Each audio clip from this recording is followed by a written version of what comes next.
अस्सलाम वालेकुम आबादगार दोस्तों, आऊं फ़हीम कुरैशी। अवां जे प्रोग्राम ज़रई ॼाण सघत ही प्रोग्राम अवां जे लाइ डायरेक्टोरेट जनरल ज़रई तोसी ज़रात खाते हुकूमत सिंध जे तरफ़ां पेश कयो थो वञे। हिन प्रोग्राम में असां सां गॾु हमेशह ज़रई माहिर मौजूदु हूंदा आहिनि, जेके पंहिंजे तजुर्बनि सां अवां खे ॿुधाईंदा आहिनि त उन्हनि ज़रात में केतिरे क़दुरु कमु कयो आहे, उन्हनि जी केतिरी कंट्रीब्यूशन आहे। ईअं काफ़ी अहिड़ा आबादगार आहिनि जेके तव्हां असांजे प्रोग्रामनि में ॾिठा हूंदा। अॼु असां सां मोहम्मद हुसैन ख़ासकेली साहिबु आहिनि। पाण स्कूल साइंस टीचर आहिनि, रिटायरमेंट खां पोइ पूरो टाइम पंहिंजो ज़रात ते ॾियनि था। हिननि वर्मी कंपोस्ट तयारु कयो आहे। अव्हांखे ख़बर हूंदी त अॼुकल्ह वर्मी कंपोस्ट जी हर हंधि ॻाल्हि थी रही आहे। अॼु पाण साईं सां गुफ़्तगू कंदासीं त वर्मी कंपोस्ट छा आहे, उनखे कीअं ठाहिजे, उन मां कहिड़ी अफ़ादत आहे, ऐं ॿिया जेकॾहिं आबादगार तव्हां खां वठणु चाहिनि त उहे कीअं वठी सघनि था, ऐं फील्ड में उनजो केतिरो असरु। त इहे सभु ॻाल्हियूं अव्हां सां के साईं ख़ासकेली साहिबु ॿुधाईंदो, ऐं उन मां इहो बि तव्हांखे ॿुधाईंदो त इन सां असांजो माहौल ते केतिरो असरु पवे थो, असांजी फ़ी एकड़ पैदावार केतिरी वधे पई। तव्हां ॾिसंदा हूंदव त ज़रात में ॾींहों ॾींहुं ख़र्च जेके आहिनि से वधंदा पिया वञनि। ज़रई ज़हर महांगो आहे, भाण महांगो आहे, ऐं उन सां गॾोगॾु असांजे माहौल ते असरु पवे थो। फ़ी एकड़ जेतिरो ख़र्च अची रहियो आहे ओतिरी फ़ी एकड़ पैदावार कोन पई थिए। इन्हनि सभिनीनि जो हल जेको आहे साईं तव्हांखे ॿुधाईंदो त ऑर्गेनिक फार्मिंग तरफ़ कीअं अचो, कीअं पंहिंजी फ़ी एकड़ तव्हां पैदावार वधायो, ऐं उहे सभई शयूं इस्तेमालु करियो जेके अव्हां वटि मौजूदु आहिनि। जेके घरनि में मिसाल तौरु भाण आहे उहो आहे, या जेके शयूं तव्हांजे आस पास आहिनि। तमामु थोरे तइदाद ते साईं शुरू कयो, 3000 खां साईं शुरू कयो। हाणे तमामु वॾो कारोबार कनि पिया, ऐं काफ़ी आबादगारनि ताईं इहे शयूं पहुचायूं था। उन्हनि मां उन्हनि खे बि तमामु फ़ाइदो थियो आहे। साईं तव्हांखे पहिरीं तव्हांजी महिरबानी, तव्हां असांखे टाइम ॾिनो, पंहिंजे प्रोग्राम में असांजे प्रोग्राम में तव्हां आयो। माशाल्लाह साईं, अव्हांजी महिरबानी। असांखे इन प्रोग्राम जे लाइ आबादगारनि जे फारम ते दावत ॾिनी, ऐं असांजे सजेशन खे ॾिठो, असांजे फसलनि खे बि ॾिठो। हाणे असांजो जेको घणे में घणो कमु आहे उहो आहे वर्मी कंपोस्ट ते। मूं वर्मी कंपोस्ट जे लाइ टंडो ॼाम ज़रई यूनिवर्सिटीअ ते बि PhD होल्डरनि खे बि लेक्चर ॾिनो, ऐं मूं ही 3000 खां शुरू कयो। अॼु माशाल्लाह मूं वटि तक़रीबन 20 लख रेड रिंगरर्स आहिनि। ऐं इहो कमु आहे सिर्फ़ु देसी भाण जेको पंहिंजो घरनि में थिए थो, उन में किचिरो हूंदो आहे, उहो बि रिंगरर्स खाई भाण ठाहिनि था। पहिरें भाण जी पोज़ीशन इहा हूंदी आहे त असां भाण खे ठारींदा आहियूं, 2-3 ॾींहं रखंदा आहियूं, उन खां पोइ उन पाणी हणी उन जी मीथेन गैस निकिरंदी आहे। मीथेन गैस निकिरण खां पोइ असां उन में रिंगरर्स छॾींदा आहियूं। 4 फुट बाहि पोइ हाणे जेतिरो ॾिघो केरु ठाहिणु चाहे त ठही सघे थो, पर हुनजी जेका वेकर आहे उहा जेका असां 4 फुट आहे। हीअ कबरनि मां ठहंदा आहिनि।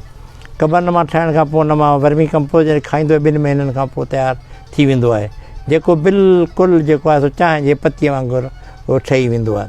उन खां पोइ उनखे असां कढंदा आहियूं, रिंगरदार थी वेंदा आहिनि। ऐं पोइ इहो असां फसलनि खे ॾिनो आहे। मूं काफ़ी दोस्तनि खे ॾिनो आहे, जंहिंमें काफ़ी NGOs बि आहिनि जिन आबादगारनि में मुफ़्त में वरम्स विराया आहिनि।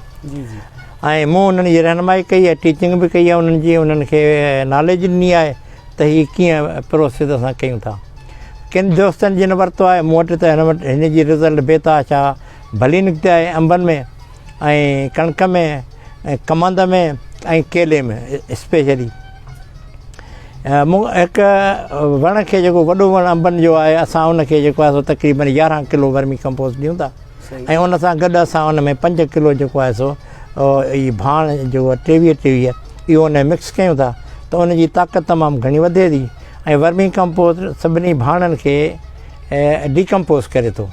ऐं ज़मीन जी जेका पाण वटि pH जी 8 आहे, 9 आहे, किथे 7.5 आहे, उन खे वर्मी कंपोस्ट जेको आहे सो PhD घटि थो करे उनजी।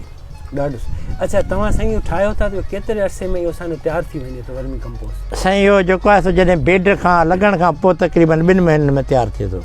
अच्छा, इन ते ख़र्चु घणो थो अचे? अगरि जेकॾहिं असां पंहिंजो नंढे पैमाने खां शुरू करियूं त केतिरे ख़र्च में असां केतिरी लागत ईंदी त इनखे असां तयारु करे सघूं? साईं हाणे हिकिड़ो जेको बेड आहे, असां 4 बाहि जेको आहे सो 20 ठाहियूं, त उन में जेको भाण आहे, देसी भाण आहे, उहो त असांजे पंहिंजे जेके जानवर आहिनि त असांखे उहो मिली वञे थो। ऐं ॿाहिराणे जे एतबार खां या हिकु आबादगार जे लिहाज़ खां इहो देसी भाण हर को अॻु में इस्तेमालु कंदो आहे। अच्छा हिकिड़े बेड लाइ पाण केतिरो देसी भाण इस्तेमालु कयूं था? 4x20 में जेको आहे सो तक़रीबन जेके हथ वारा गाॾा आहिनि जी जी इहे उन में जेके आहिनि से 50 खनि गाॾा जेके आहिनि 50 गाॾा अची वेंदा आहिनि। उन में वर्मी कंपोस्ट केतिरो छॾींदासीं पाण? वर्मी रिंगर्स छॾींदासीं जेको 20 फुट में असां 20,000 छॾींदासीं। अच्छा ही दवा पंहिंजी हितां लोकल जिन्स आहे या के ॿाहिरां घुराई जिन्स? साईं हीअ जेका जिन्स आहे उहा मूं ॿाहिरां घुराई, पर ॿाहिरां घुराइण खां पोइ मूं हुन ते एक्सपीरियंस कयो त हीअ जेके रिंगलर्स आहिनि उहे भाण बि खाइनि था, पता बि खाइनि था, सड़ियल फ्रूट या सब्जियूं बि खाइनि था, पर पंहिंजा जेके देसी रिंगलर्स हुआ उहे रुॻी मिटी खाईंदा हुआ। पर मूं उन्हनि खे हिननि सां मिक्स कयो। हाणे हीअ जेका जिन्स मूं हिकिड़ी थोरे पैमाने ते मूं वटि विकिणण जे हवाले सां या ॾियण जे हवाले सां फ़िलहालु कान्हे का, ठीकु आहे, उनखे मूं ठाहियो आहे। उहा जेका असां मिटी बि थी खाए ऐं भाण बि थी खाए, केला या फ्रूट सब्जियूं उन्हनि खे बि खाई वर्मी कंपोस्ट। इन में तव्हां जेको भाॼियूं जो आहे उहो या फ्रूट जूं खलूं वग़ैरह उहे बि शामिलु कयो था? जी शामिलु कयूं था। उन खां अलावा कहिड़ियुनि शयुनि जो न, जेके कहिड़ियूं शयूं आहिनि जीअं माना त उहे नथा साईं, करेलो थियो, मिर्च थियो, ठीकु आहे, इन या बसर अहिड़ियुनि शयुनि खां पासो कंदा। जी जी जी बाक़ी ॿियुनि भाॼियुनि जा खलूं हिन में जी जी। अच्छा भाण कहिड़ो ताज़ो था विझूं या पाण कुझु ॾींहं उनखे ठारे पोइ था विझूं? भाण खे कुझु वक़्तु ठारिबो, ठारण खां पोइ घणा ॾींहं उनखे रखिबो? उनखे तक़रीबन 10-12 ॾींहं असां ईअं ठलो रखी छॾियूंसि। ठीकु आहे। ऐं उनखे प्रोसेस थोरो उथल पुथल थोरी हल्की फुल्की ॾींदा रहूंसि। उनखां पोइ उनजे मथां जेको आहे सो असां पाणी जेको आहे छिटकारींदासीं। त पाणी छिटकारण सां पोइ जेको आहे सो उन मां मीथेन गैस जेका ख़ारिज थी वेंदी। उन खां 10 खां 15 ॾींहंनि खां पोइ उनखे तव्हां हिन में इस्तेमालु बेड लॻाए बेड ते बि असां उनखे पाणी छिटकारींदा आहियूं। अच्छा साईं, तव्हां खां मिसाल तौरु को आबादगार ख़रीद करणु चाहे त उनखे तव्हां केतिरे में ॾींदव ऐं कीअं अवां सां राब्तो करे? साईं हाणे मुंहिंजो जेको आहे सो आऊं त मूं पाण जॾहिं वरिता हुआ तॾहिं 8,000 रुपया किलो वरिता हुआ, पर हाणे हींअर जेको आहे सो बिल्कुलु आऊं उन्हनि खे 2,000 kg जे हिसाब सां जेको आहे सो इहे रिंगलर्स जेके आहिनि से ॾींसि वर्मी कंपोस्ट समेत, ऐं मूं ॾिना आहिनि। उन में मूं NGOs वारनि खे ॾिना आहिनि, उहे लाड़काणे जे अंदरि आहे ऐं जेको आहे सो पाण बि ठाहियो, ऐं अहिड़े नमूने सां असां हिन वर्मी कंपोस्ट खे। तव्हां जॾहिं वर्मी कंपोस्ट ॾियो था त उन खां पोइ उन आबादकारनि खां इहो पुछो था त भई तव्हांखे असां जॾहिं वर्मी कंपोस्ट ॾिनो त उन्हनि खे पंहिंजी ॿनीअ में इस्तेमालु कयो त उते उनजा कहिड़ा नतीजा निकिता? जी जी बिल्कुलु, मूं जेको आहे सो उन्हनि मुंहिंजी मूं वटि वीडियो क्लिप बि आहिनि जिन उन्हनि मूंखे मैसेज कया। ऐं हिकिड़े जेको आहे सो इमदाद साहिबु आहे चौधगी जो, उन अंबनि में इस्तेमालु कयो। उन मूंखे ॿुधायो त जेको आहे सो मूं 10 एकड़ मुंहिंजो बसर हो, उन मां मूं 3 एकड़नि ते वर्मी कंपोस्ट इस्तेमालु कयो विथ DAP सां मिलाए। उनजी रिज़ल्ट जेका आहे सा ॿिए मुंहिंजे बसर खां 70% वधीक आई आहे। ॾाढो सुठो, बहितरीनु। अच्छा माना तव्हां चओ था इनखे जॾहिं इस्तेमालु करियो था त इन जो जेको आहे सो फ़ी एकड़ पैदावार ते तमामु घणो असरु थिए थो, पैदावार वधे थी। जी अहिड़े नमूने सां ठटे में मूंखां जेके आहिनि से हिकिड़ा दोस्त वठी विया हुआ, उन्हनि जेको आहे सो टमाटनि ते इस्तेमालु कयो। अॼुकल्ह तव्हां ॾिसो था त टमाटे जो हिन वक़्तु त कोन्हे, पर हिन खां अॻु जेको आहे टमाटे जो तमामु घणो अघु हुयो। उन में हुन जॾहिं इस्तेमालु कयो त चयईं त मुंहिंजे हिकिड़े एकड़ में जंहिं में मूं इस्तेमालु कयो उन मां असां टमाटा चूंडे थकिजी पियासीं, टमाटा ख़तमु न पिया थियनि। अच्छा साईं, जॾहिं इस्तेमालु कनि था आबादगार हिनखे वर्मी कंपोस्ट खे, उन खां पोइ छा उहो ॿियो भाण वग़ैरह ॾियनि था या फर्टिलाइज़र इस्तेमालु कनि था या रुॻो वर्मी कंपोस्ट खे इस्तेमालु कनि था? साईं जीअं त पंहिंजूं ज़मीनूं ही फ़िलहालु मल्चिंग ते या माना इन ते कोन्हनि के त एट अ टाइम ते 100% असांखे रिज़ल्ट ॾियनि, इन करे असांखे जेको आहे सो सेमी ऑर्गेनिक जे हवाले सां कमु करिणो थो पवे। वर्मी कंपोस्ट बि विझिजे थो ऐं असां वारा जेके देसी भाण आहिनि उहे वर्मी कंपोस्ट सां मिक्स करे बि ॾिजनि था। बिल्कुलु, ॾाढो सुठो। अच्छा तव्हां सभिनी खां सुठा नतीजा कहिड़े फ़सुल में ॾिठा आहिनि? बाग़नि में ॾिठा आहिनि या कणिक में, कमंद में या भाॼियुनि में? सभिनी खां बहितरीनु नतीजा असांखे छा मां मिलिया आहिनि? साईं बहितरीनु नतीजा जेके मूंखे मिलिया आहिनि से केले जा मिलिया आहिनि ऐं अंबनि मां मिलिया आहिनि। अंबनि जी साइज़ बि तमामु वॾी थी थिए, जंहिं जॻह ते असांजी तक हुई त माना हिन मां 10 पेतियूं निकिरंदियूं, माशाअल्लाह उन मां 100 पेतियूं निकितियूं। माना इहो वर्मी कंपोस्ट जो जेको आहे सो इस्तेमालु सां फ़ाइदो थियो। ॿियनि आबादगारनि खे बि मशवरा ॾींदव त उहो वर्मी कंपोस्ट ते अचनि? साईं आउं त सभिनी खे चवांसि त अचनि, सिंध सॼी जेका सरसब्ज़ ते ऑर्गेनिक ते अचनि, दवाउनि मां असांजूं जेके आहिनि से जान छुटे ऐं वधीक जेको आहिनि से पैदावार हासिलु अच्छा कनि। सुबुह पाण वेठा हुआसीं त पाण कचहरी पई कई त उन में तव्हां मूंखे इहो बि ॿुधायो त तव्हां जेको आहे सो ज़रई ज़हर बि पंहिंजा पाण ठाहींदा आहियो। जी जी जी साईं। कहिड़ो ज़रई ज़हर ठाहियो था? साईं ज़रई ज़हर जा हाणे उनजो त नालो को बि कोन थो चवां, छो त हिन में आउं हर्बीसाइड्स जेके आहिनि से ॿूटा थो इस्तेमालु कयां। उन्हनि में निम जूं नमूरियूं आहिनि उहे आहिनि, ऐं जेको आहे सो टूह आहे सिंधीअ में जंहिंखे पाण टूह था चऊं, उहे छिलका जेके कड़ा आहिनि, ऐं ज़ंगी गुल, ज़ंगी जेके गुल अच्छा, आहिनि। इहो तव्हां असांखे ठाहिण जो पूरो तरीक़ो ॿुधाईंदव त आबादगार सम्झनि पंहिंजो तयारु कनि। बिल्कुलु, इन लाइ असांखे OWDC जी ज़रूरत पवंदी, ओरिजिनल वेस्ट डीकम्पोज़र। OWDC जी मां छा मुराद आहे तव्हांजी? ओरिजिनल वेस्ट डीकम्पोज़र आहे हिकिड़ो पाण्याठ आहे, उहो जेको आहे सो शयुनि खे थोरो ॻारे थो। इहो आबादगार किथां हासिलु कंदो? जितां किथां मुफ़्त में, असां वटां भले मुफ़्त में खणी वञनि। अच्छा। पाण्याठ आहे, जेको वठे आउं हुनखे फ्री एड्रेस ॾे, रुॻी पोस्ट जो ख़र्चो ॾे, आउं हुनखे मोकिले छॾींदुसि। मोकिलींदो। अच्छा, उन मां पोइ कीअं तयारु कबो? उन में साईं 2 किलो जेको आहे सो 100 लीटर में 1 किलो ॻुड़ु विझिबो। उन में जेको आहे सो इहो OWDC विझिबो, 2-3 ॾींहं हलाइबो सुबुह शाम। उन में 5-7 ॾींहंनि जे अंदरि उहो तयारु थी वेंदो। ठीकु आहे। त उन सां पाण जेकॾहिं इस्तेमालु कयूं था त हीअ जेके जीत वग़ैरह आहिनि उहे भॼनि था या मरी था वञनि? न, हीअ उन सां कोन था, वर्मस उन सां कोन था मरनि। ऐं इनखे मतिलबु जेके ॿिया जीत जहिड़ा अचनि था, जीअं मैलो आहे, अछी मखा, इन ते इन जा नतीजा केतिरा निकिता आहिनि? इन OWDC जा त नतीजा कोन्हनि के, पर जेकॾहिं असां हुन में निम जूं गुटलियूं जेके आहिनि ग्राइंड करे, ऐं पन ग्राइंड करे, टूह ग्राइंड करे, मिर्च ग्राइंड करे, इहे विझी उन में कुझु ॾींहं रखी, पोइ असां उहो स्प्रे कयूं, फुहारो कयूं, त पोइ उहे जीत जेके आहिनि से मरनि कोन था, पर उनखे खाइण कोन था अचनि। माना हीअ अछी मखा आहे या साओ मैल, उहो हमलो कोन थो करे सघे, ख़ुशबूअ जे करे। हा, ख़ुशबूअ जे करे, कड़ाइण जे करे। अच्छा, इहे भाॼियुनि में तव्हां पाण करे ॾिठा आहिनि? जी हा, मूं पंहिंजे भाॼियुनि में टमाटा हुआ, मूं वटि पालक हुई, मूरियूं हुयूं, मटर हुआ, इहे जेके थोरे पैमाने ते हुआ, तूरियूं हुयूं, तूरियुनि ते बि सुठी रिज़ल्ट आई। अच्छा साईं, अॼुकल्ह ॾिसो पाणीअ जी बि ॻाल्हि कनि पिया त पाणी तमामु घटि आहे हर हंधि, हा, त उन जे लाइ मल्चिंग बहितर आहे। जेके मल्चिंग करियूं त पाण पाणीअ खे जेको आहे सो महफ़ूज़ करे सघूं। बिल्कुलु साईं। त उन हवाले सां मां को कमु कयो आहे मल्चिंग ते? बिल्कुलु, मुंहिंजे अंबनि में मल्चिंग आहे, मूं तूरियूं पोखियूं, उन में मल्चिंग कई। ऐं जेका असां कमांद आहे, ॾिसो हींअर मूं कमांद पोखियो, उन में मूं कमांद जी पंहिंजी खुरी त जाम थी मिले, ॿिया पाण मुफ़्त में पई आहे शइ, जंहिं ते असांजो न को पैसो न को पाई ख़र्चु आहे, रुॻी खणी जेका असांखे ॿूटनि जे मथां लॻाइणी आहे। अच्छा, उनखे रखण जो छा तरीक़ो आहे? को ख़ासि तरीक़ो आहे या आम आबादगार खणी उते पखेड़े छॾे? अञा को ख़ासि इहो तरीक़ो कोन्हे त असां कहिड़े नमूने सां रखूं। बहरहाल असांखे ज़मीन खे ढकणो आहे, जेके जंहिं साइड ते पाड़ूं आहिनि ॿूटे जूं, उन पूरे पाड़नि वारी साइडुनि ते खे असां इन खुरीअ सां या जेको आहे सो सारियुनि जो जेको पलाल आहे उन सां असां मल्चिंग कयूं। अच्छा, पाणी ॾेई पोइ मथां हुनखे ढके था छॾियो या इन जे मथां था पाणी? न, पाणी पहिरीं अची वेंदो आहे, पोइ या पाणी न बि हुजे तॾहिं बि असां मल्चिंग करे जेको आहे रखी पोइ बि पाणी ॾेई सघूं था।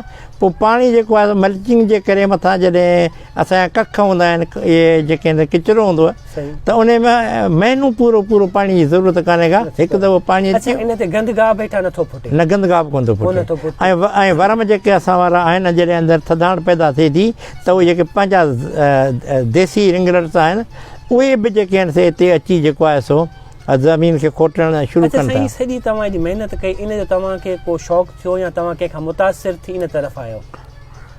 इन लाइ त मूं सिर्फ़ु जेको आहे सो वीडियोज़ ॾिठियूं फेसबुक ते, ऐं जेको आहे सो चैनल्स ॾिठा इंडिया जा, उन्हनि जेको आहे सो हिन ते कमु पियो कयो। पोइ मूंखे शौक़ु थियो त वर्मी कंपोस्ट बि कयां ऐं मल्चिंग बि कयां। सो मूं मल्चिंग बि कई, पोइ हुन मां मूंखे रिज़ल्ट मिली। रिज़ल्ट अॼु तव्हांजे बि साम्हूं आहे, तव्हांखे ज़ैतून जा ॿूटा ॾेखारींदुसि, हिकिड़े ॿूटे ज़ैतून झलिया आहिनि, उहो मां तव्हांखे ॾेखारींदुसि। ऐं अंब त हिन सीज़न में कोन्हनि, पर मुंहिंजो उन ते पोएं साल जो तजुर्बो तमामु घणा मैंगोस थिया हुआ। ऐं स्मॉल सिस्टम ट्रीज़ मूं वटि लॻल आहिनि, भले तव्हां विज़िट कयो, ॾिसो, ऐं उनजी जेका असां रिज़ल्ट तव्हां पाण। अच्छा, इन सां पाण अगरि इस्तेमालु करियूं था, हिकु त वर्मी कंपोस्ट, ॿियो मल्चिंग, इन सां माहौल खे को फ़ाइदो? साईं, माहौल जे अंदरि जेका धुएं सां या कंहिं शयुनि सां इको सिस्टम जेको आहे सो मुतासिर ॿियनि शयुनि सां थिए थो, पर हिन सां को बि असांजो इको सिस्टम मुतासिर कोन थो थिए। अच्छा, ही पाण माना तव्हांजो ख़्यालु आहे त इको सिस्टम जेको आहे उहो बहितर थिए थो, जी पैदावार में तमामु घणो वाधारो अचे थी अचे थो, हा ऐं उन ज़मीन खां जी खपे थो pH वेस्ट आहे उहो इस्तेमालु करे था छॾियूं, ज़मीन जी जी जेका pH जे आयो आहे उहा बहितर बहितर थिए अच्छा, थी। हिन खे तव्हां कॾहिं खारी ज़मीन ते इस्तेमालु करे ॾिठो आहे? हा साईं बिल्कुलु खारी ज़मीन ते कलराठी ज़मीन ते इस्तेमालु करे ॾिठो आहे, उन में थोरो टाइम लॻे थो अच्छा जिप्सम सां गॾु। बिल्कुलु। हिन खे असां जिप्सम सां गॾे बि मूं किन टुकरनि ते जेको आहे वर्मी कंपोस्ट खे जिप्सम सां मिक्स करे जेको आहे सो ॾिनो आहे ज़मीन खे, उते बहितर नतीजा आहिनि। जिते कुझु कोन थींदो उन जॻह ते कणिक भली अच्छा, थी आहे। अच्छे कारे ॿिन्ही कलर ते इस्तेमालु कयो अथव या ख़ाली जिथे थोरी कलराठी उन में? असां वटि पंहिंजे सिंध जे अंदरि मुंहिंजी पंहिंजी ज़मीन हुई, मूं पंहिंजी ज़मीन ते इस्तेमालु कयो आहे। हिते घणे भाङे अछो कलर आहे, कारो एतिरो कोन्हे को। उन जे हिसाब हा उन जे हिसाब सां सां मां तव्हांखे ॾाढा सुठा नतीजा मिलिया आहिनि। मां बहितर नतीजा निकिता। 70% जेकॾहिं आबादी असांजी वधीक मिले, असां वटि हिते जिथे जेको आहे सो कमंद 600-700 मण थियो, उन जॻह ते असांजो कमंद 1500-1800 मण थिए, त पोइ इन खां वधीक बि कहिड़ी अच्छा, रिज़ल्ट पाण मिलंदी? अगरि कंहिं आबादकार खे चऊं त भई वर्मी कंपोस्ट त फ़ी एकड़ हू केतिरो इस्तेमालु कंदो? साईं फ़ी एकड़ जेका हिन जी सजेशन्स आहे उहा आहे 25 बैग्स पर एकड़, हिकिड़ो माना टन तक़रीबन जेको आहे सो हिकिड़ो टन फ़ी एकड़ जे हिसाब सां इस्तेमालु कजे। कजे। अच्छा, जॾहिं आबादकार पंहिंजी ॿनीअ में इन खे छॾे थो त उन खां पोइ इन खे को फर्टिलाइज़र वग़ैरह ॾियणो पवंदो या न? फ़िलहालु असांजी ज़मीननि जी pH तमामु घणी आहे, असांखे कुझु थोरो घणो जेको आहे सो इहो फर्टिलाइज़र इस्तेमालु करिणो पवंदो। उन खां पोइ आस्ते आस्ते अॻिते लाइ इहा आहे फॉर एवर जे लाइ आहे। हे असां जेको वर्मी कंपोस्ट लॻायूं था या ज़मीन जे अंदरि ॾियूं था, उहो असांखे हिकु साल में एतिरी रिज़ल्ट कोन थो ॾिए जेका 2-3 सालनि खां पोइ वधीक रिज़ल्ट उनजी अचे थी। अच्छा साईं, भला हिकु एकड़ ते ख़र्चु घणो आबादकार जो अची वेंदो? साईं हाणे 25 ते वधि में वधि 50,000 खनि ख़र्चु ईंदो। 50,000 उन जो आबादकार जो ख़र्चु अची वेंदो वर्मी कंपोस्ट जो? जी। अच्छा, तव्हां खां अगरि पुछे त तव्हां उनखे फ़ी बैग को अगरि तव्हां खां वठणु चाहे? जी साईं, ऐं उनखे जेका आहे सा हिकु मण जी बैग जेका आहे 2,000 रुपए में 50 रुपया किलो जे हिसाब सां तव्हां उनखे ॾींदो अंदाज़ो।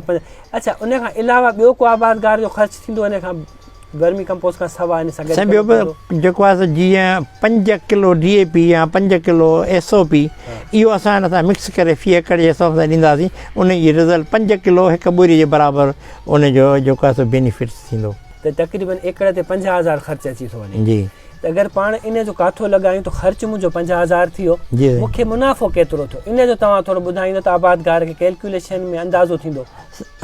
कमंद आहे जिथे असांजी हीअ एरिया जेका आहे मटियारी जी, इहा पुछड़ी जी मटियारी अॻियां जेका अपर साइड जी कान्हे का, हिते असां कमंद जेको आहे सो 600-700 मण एकड़ थींदो।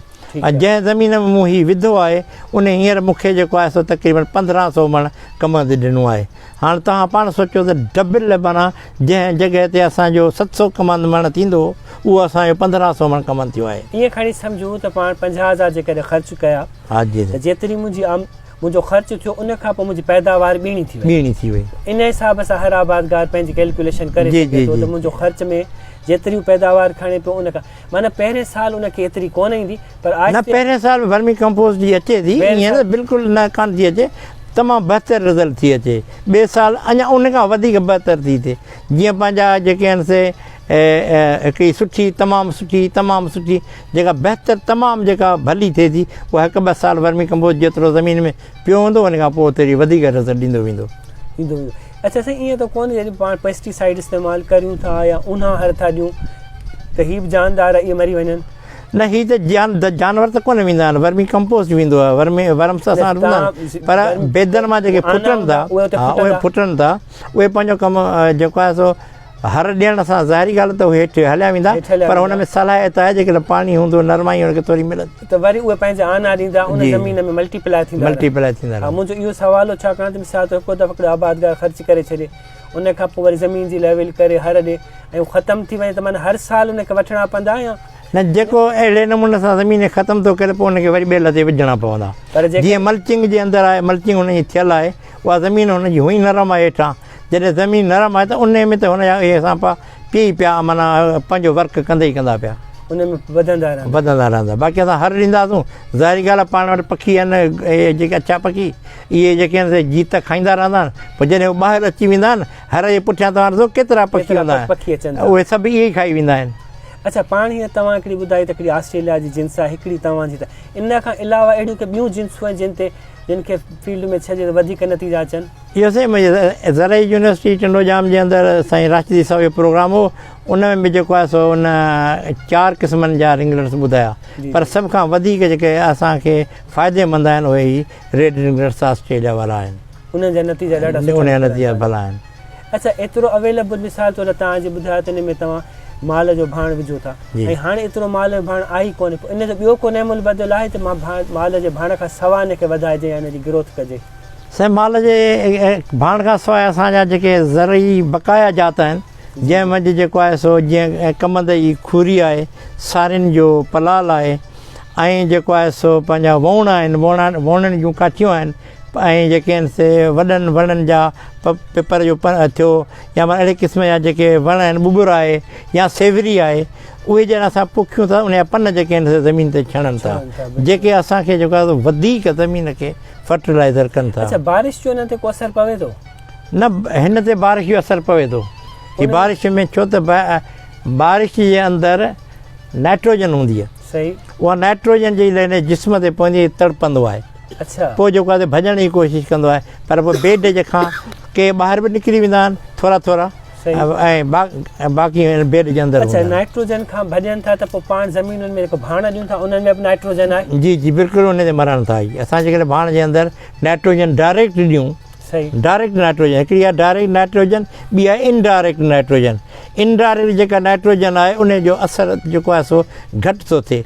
अच्छा जीअं हिकिड़ो ज़हर अॼुकल्ह पाण जे दौर मां तव्हांखे अहिड़ो मिसाल थो ॾियां, जे माण्हू ॾिसो ज़हर थो खाए, ज़हर खाइण खां पोइ जॾहिं असां जल्दी उनजी जेका प्रोग्रेस कयूं था त उहो बची थो वञे, त हाणे हिते बि असां जॾहिं नाइट्रोजन डायरेक्ट था मोकिलियूं त हू त मरी था वञनि, उन ते असरु बचाए घटि था सघूं। चवण जो मतिलबु त पाण भाण छटियूं या भाण खे ॻारे ज़मीन में ॾियूं, भाण खे ॻारे माना इनडायरेक्ट असां भाण ॾियूं, टांकीअ में ॾियूं त उहो जेको आहे यूरिया गॾिजी वेंदो पाणीअ सां, अमोनिया ठाहींदो। साईं इलाही हंधनि ते ॾिठो त जंहिं महिल यूरिया छटी वई इन जे जिस्म ते लॻी त उन जे जिस्म में कटनि वांगुरु ऐं तड़पियो। बिल्कुलु बिल्कुलु इहा ॻाल्हि तव्हांजी सची आहे। त माना आबादगारनि खे इहो बि एहतियात करिणो पवंदो जंहिं ज़मीन में इहे सांपर आहिनि त उन में डायरेक्ट न छॾी, डायरेक्ट यूरिया न, माना भाण ॻारे ॾियनि, फुआरे तौरु ॾियनि या खंधीअ में ॾियनि, खंधीअ में ॾियनि, इहे तरीक़ा जेके आहिनि से वधीक बहितर आहिनि।